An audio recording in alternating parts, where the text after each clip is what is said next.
Ladies and gentlemen, the ringing of that phone bell means mystery, adventure. Nero Wolfe's office, Archie Goodwin speaking. Yes? Yes, I know that in 48 hours it's going to be Christmas, but who is this? Who? Look, I'm a big boy now, so... Okay. Tonight at 8. Goodbye. What the devil was that? This may come as a shock to you, Mr. Wolfe, but that was Santa Claus. You've been drinking. Uh-huh, the usual, milk. He's coming to see you at 8. He's got a problem. Indeed.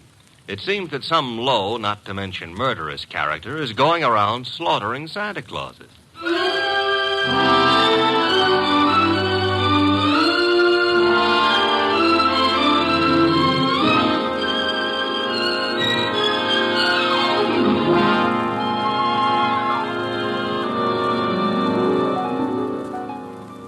Ladies and gentlemen, it's the bulkiest, balkiest, smartest, and most unpredictable detective in the world. That chair-born genius, Nero Wolfe. Created by Rex Stott and brought to you in a new series of adventures over this NBC network in the person of Mr. Sidney Greenstreet.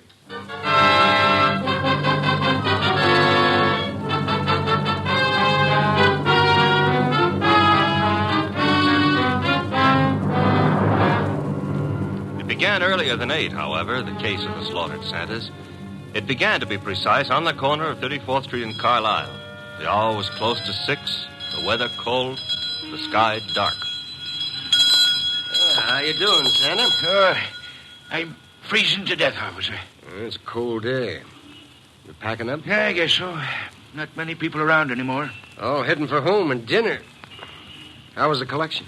Well, I don't need no armored car, but a few dozen kids are going to have something for their Christmas stockings. Your competition, the guy in the opposite corner, is already scrammed. Probably got low blood pressure. Yeah, give me a hand to get the collection pot off the chains, eh? Sure, there you go. Yeah, thanks. Yeah, I'll just walk you down the block. Got a phone in. Okay, fine. One Santa still left. Wonder what he's waiting for. Santa Claus. Well, watch yourself going down those chimneys tonight, eh? Sure. Well, I'll cut across the avenue here. Be seeing you. Hey, that car coming down the street. Got its lights out. Look out!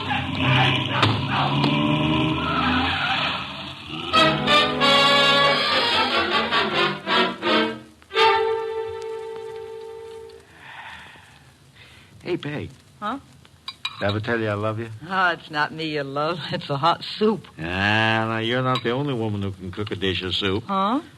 It helps, though. I'm just beginning to thaw out. Yeah, that's a cold corner you play Santa Claus on. Well, don't hurt to make a few bucks. I ain't done so good this past year. Well, maybe the next year will be... Oh, well. Besides, I kind of like it, you know. Kids asking questions all day long. Yeah. You know, I wonder how they figure the other two Santas at the intersection. Our kids think of only one thing at a time. More soup? Sure, Peg. You know, one of them other Santas got hit by a car tonight. Oh? He packed up a few minutes before I did, started crossing the avenue, and bang! Hit-and-run driver. Oh, gosh, that's too bad. Was he hurt? Yes, he was killed. Here's your soup. Oh, with traffic the way it is nowadays. Well, I better take a look at the stew. Somebody's at the door. I'll get it, Peg. Okay. Yeah, what? Oh! Mike!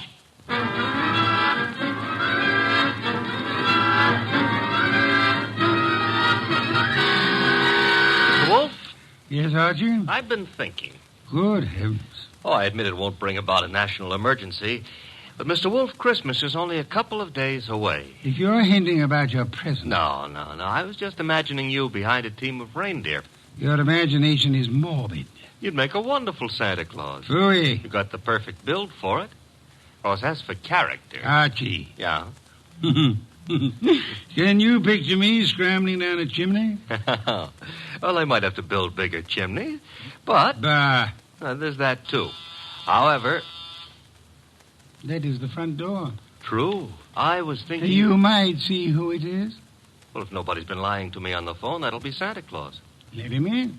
But I haven't decided what I want for Christmas yet, Mr. Wolfe. For example, should she be blonde or brunette, tall or short? Archie. On my way.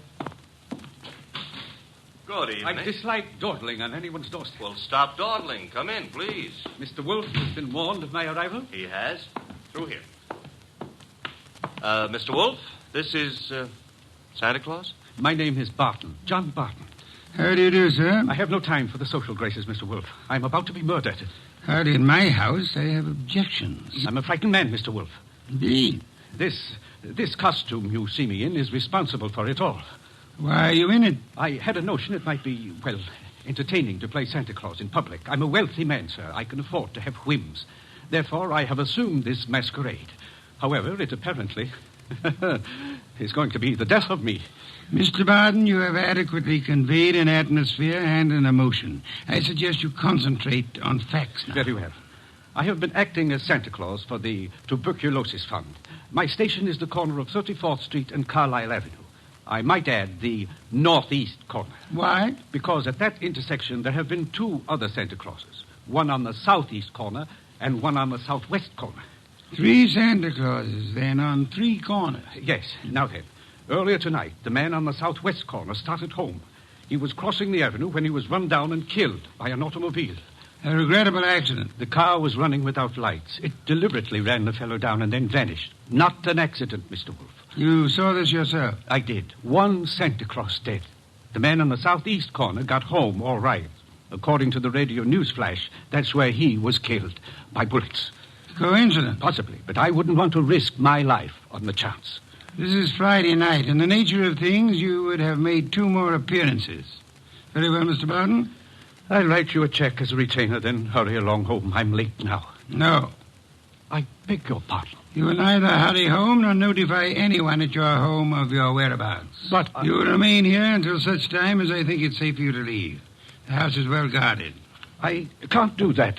In which case, I cannot accept you as a client. I fail to understand. Mr. Barton, it is very easy to murder someone. Avoiding the consequences of such an action is something else again. However, I'm assuming that you're not primarily interested in what happens to your murderer after you're dead. Of course not. Therefore, you will remain here.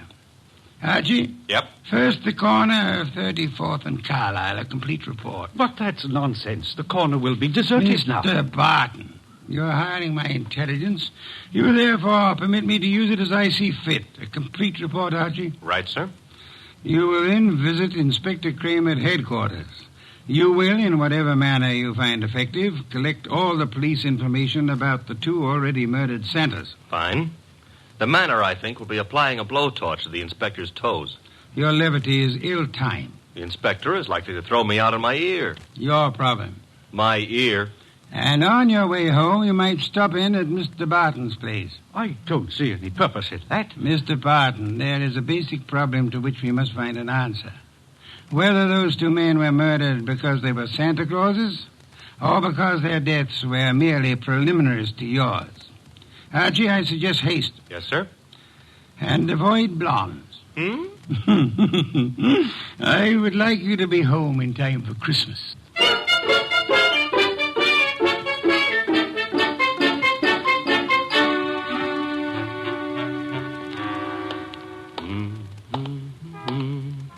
Hey, Bud. Yeah? Got the price of a cup of coffee? You sure you mean coffee? Either you're gonna dig it up or you ain't. Never mind the questions about my personal affairs, see? Oh, I apologize. Here. 2 bits. Thanks. You're welcome. Don't let me keep you. You're not. 34th and Carlisle, huh? During the day filled with milling throngs. Hey, that's a nice phrase. I'll have to remember it. Milling throngs. And now desolate and deserted. Well, that's life. Is that a fact? That's philosophy. Yeah? Well, for 2 bits, I don't have to listen to no philosophy, see? Good night, Bud.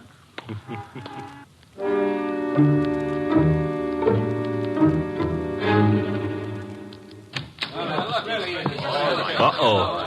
The inspector's got company. If all you reporters will shut up and ask your questions one by one, I'll answer. Inspector Kramer, it's true a couple of Santa Clauses have been knocked off tonight? It's true that 2 men who have been employed as Santa Claus by charitable organizations have been murdered, yes. Any connection between those 2 guys, or does somebody just hate Santa Claus? So far as we know, there is no connection. That means it could be maybe some kind of maniac who's decided he doesn't like Christmas or Santa Claus. Is that right? The department is investigating along those lines. Like how? Well, we're checking all the local asylums for possible escaped lunatics. Yeah, but, Inspector, suppose this nut has never been in an asylum. That'll be all, boys. Oh, but listen. I said that'll be all now. Anything new comes in, you'll get it, understand? Good one. Hello, Inspector. Yeah, I spotted you coming in. What happened? You decided to reform and got a job on a paper? Nope. I'm a public-spirited citizen, that's all. Yeah, I could add a few things to that description with practically no strain at all. Mr. Wolfe and I are very sentimental about Christmas. We object to Santa Claus being killed. Nuts. Oh, Inspector, aren't you in favor of Christmas? I'm in favor of Christmas. I'm in favor of motherhood. Leave motherhood out of this. Neither of us are mothers. Our chances of becoming mothers aren't too good either. And furthermore... Okay, you're not giving, so get out of here. Thank you, Inspector. But Goodwin, Yeah? in case Wolfe decides to send me something for Christmas, you know what I wish he'd send me? What? Your head.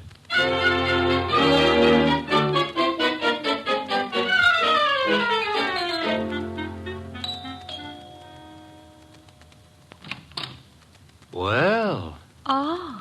now I know what I want for Christmas. What did you say? I said my name is Goodwin and it's cold on your doorstep. Oh, I'm sorry. Come in. Mm-hmm. You didn't mention your name. I'm Laura Barton.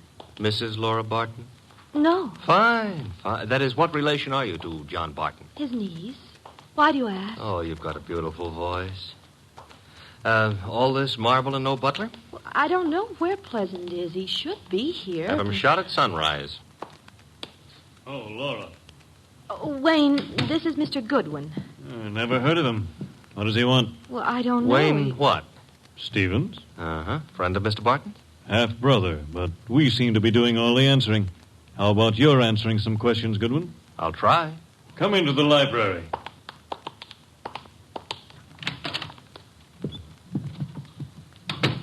What do you want? For Christmas? Erase that. I would like to see Mr. Barton.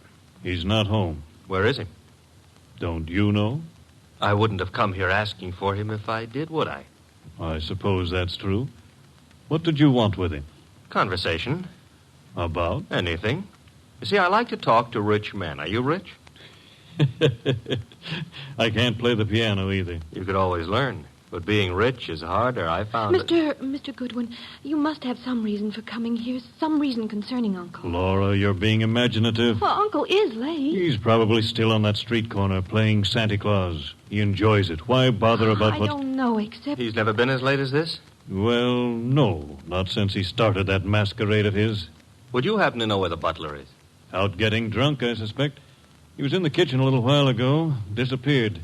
Pleasant likes to look on the wine when it's red. Or even when it's rye. No, I take that back. Oh, you do? He prefers Irish whiskey. We don't stock it. Therefore... Oh, too bad. I better run along. Good night, Mr. Stevens.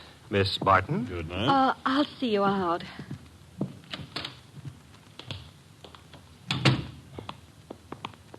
Prettiest butler I ever saw. Blonde. Now, old Dr. Tidmouse always said, beware of blondes because... Mr. Goodwin, Well, I'm waiting. Well, Mr. Goodwin, you must know something about Uncle, something you didn't want to tell us. Makes you think so? Well, otherwise your visit was just pointless. Let's suppose I know. Now, I might be a kidnapper. Oh, no. My honest brown eyes? Your first name is Archie, isn't it? Archie? Archie Goodwin. Goes together nicely, don't you think? You work for Nero Wolfe. You're going back to him now? I might be, but then again, I might be going to the movies. I recognized you. Your pictures have been in the papers. Take me with you to see Mr. Wolfe. You can trust me. I never trust blondes. Oh, that's unfair. Well, no, I don't trust brunettes either. Furthermore, I'm not sure Mr. Wolfe would want to see you, so So? So why don't you, trail me home,